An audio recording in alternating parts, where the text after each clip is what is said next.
Hi, welcome to houseflippingspreadsheet.com. You're watching the House Flipping Spreadsheet Speed Round.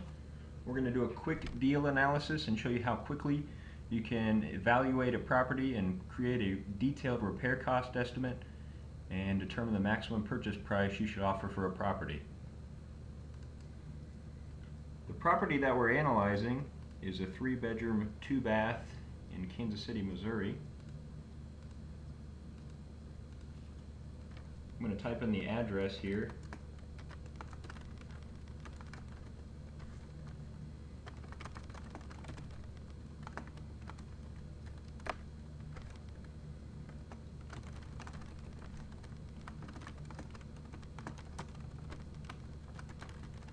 School district information, number of beds, baths, and square footage. And then you get down here to the project variables, rehab schedule, 2 months, time to sell, 2 months, after repair value, so projected financial results of the project. I know that you might be able to sell a house in this neighborhood for $130,000.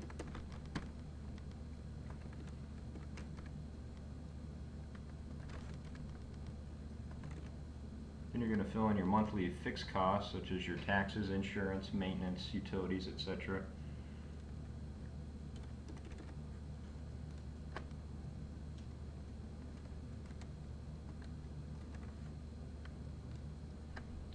And then you can fill in your company information, financing assumptions. I'm a all-cash buyer, so I'm going to click on all-cash buyer, and the comparable sales information is something that you can input for the investment report, but I'm not going to do that right now. The inspection checklist is where you can print off your inspection checklist for walking through the property. For this purpose, I'm going to assume that I've already walked the property and done my inspection of the property, so now I'm going to do a detailed repair cost estimate using the repair cost calculator. The property that I'm looking at is in pretty good shape. It's pretty much just going to need some light finish upgrades, maybe a new kitchen.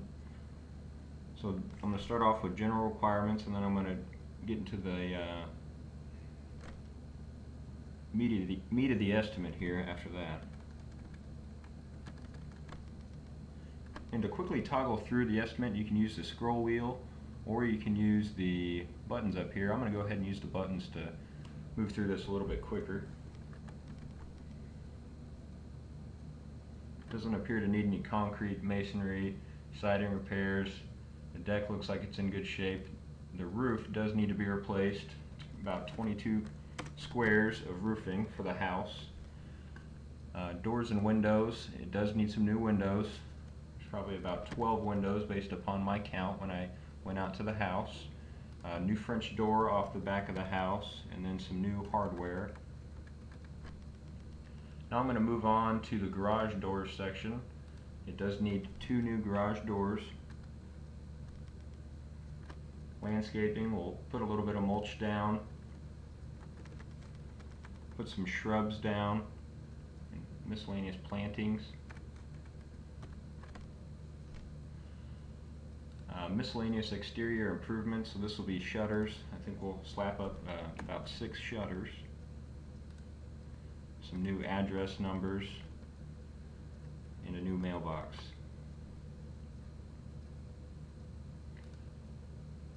Framing and drywall. The walls are in pretty good shape. I'm not going to include too much money in there. There's going to be some miscellaneous patching, I imagine. Cabinets and countertops. We are going to replace the base cabinets and upper cabinets there. New cabinet door pulls. New granite countertops.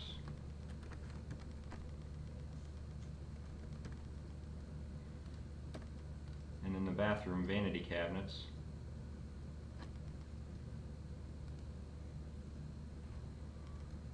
All new doors throughout.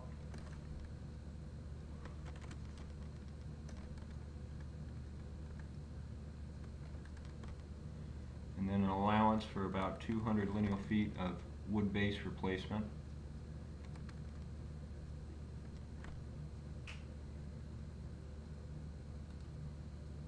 carpet. When I'm calculating carpet, I'll use the calculator button up here to pull open the calculator and convert from square footage to yards. So I think there's going to be about 1,800 square feet of carpet. So divide that by 9 and I get 200, so I'm going to plug in 200 yards here.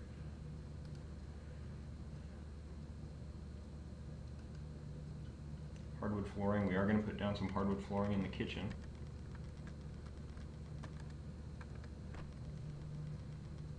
Tiling,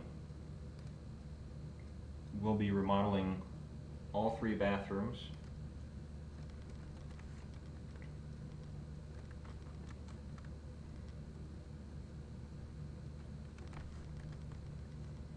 And putting in a backsplash in the kitchen. And then a little bit of tile at the entry. Painting.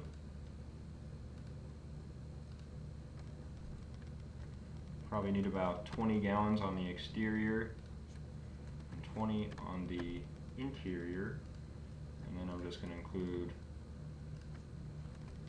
maybe $1,500 to paint the exterior, another $1,500 for the interior for labor. Appliances, we will be replacing all the appliances with new stainless steel appliances.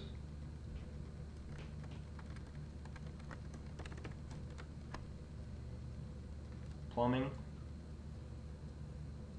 new plumbing fixtures at the restrooms and kitchen, new garbage disposal and hooking up the new dishwasher and the water supply line for the refrigerator. And then at the bathrooms, 3 new faucets, 2 shower stalls, 1 tub, and 3 new toilets. Electrically,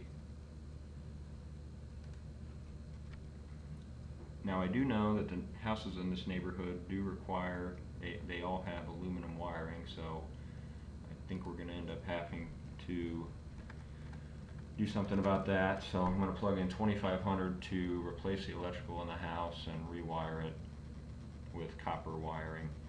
And then we'll get down to the light fixtures.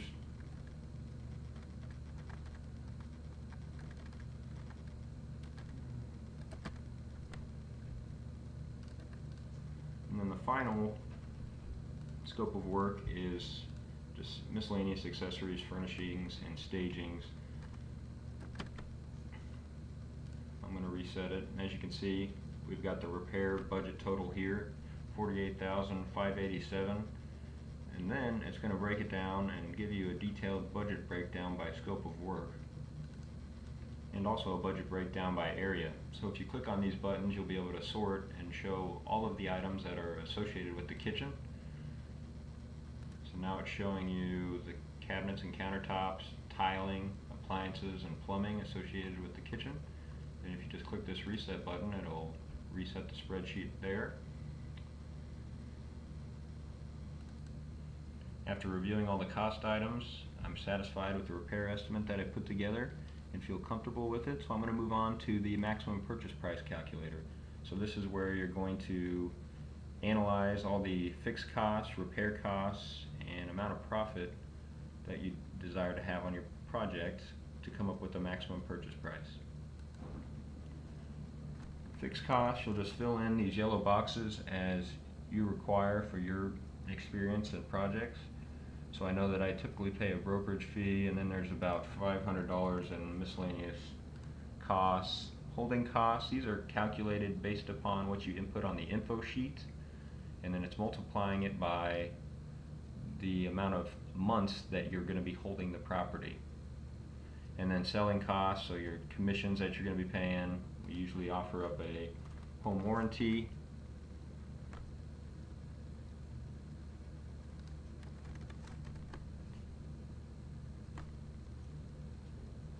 So now you've got a total fixed cost, which is adding the buying costs, holding costs, and selling costs. So you've got your total fixed costs here. These repair costs that are shown here is what was calculated using the repair cost calculator. And it gives you a breakdown by the scope of work, labor, material, subcontractor, and then the breakdown by areas. So you can get an overview of where you're spending all your money on your repair costs so that you can evaluate risks or opportunities within your repair cost budget. And then you'll come down here to your repair contingency section, and you can use this to add repair contingency to your project. So if you click on those buttons, it's going to automatically calculate by the percentage that's associated with those buttons. So let's include 5% in this budget. And then you get over here to your rehab profit. Again, you can click on the buttons here, or you can hand type in the amount of profit you'd like to make on the project. And then, all said and done, your maximum purchase price is determined based upon all these variables. So the maximum purchase price is basically the after repair value minus total fixed costs, minus your repair costs, minus your repair contingency, minus your profit to determine the maximum purchase price for the property. And then you have this little gadget here. It's just a 70% rule. Some rehabbers like to use a 70% rule to determine the maximum purchase price for a property. This is essentially here. I use this as kind of a double check to check my number to see where I'm floating at, what percentage I'm floating at of the after repair value. And then down here it gives you a summary of how you're going to be financing this project. So this is an all cash investment. Cash outlays $101,450, and all in our total investment is $110,000. So that's a brief summary of how to use the house flipping spreadsheet, the repair cost calculator, and the maximum purchase price calculator. If you'll excuse me, I've got to go call my agent and make sure that we make an offer on this property as soon as possible. Thanks for watching, guys.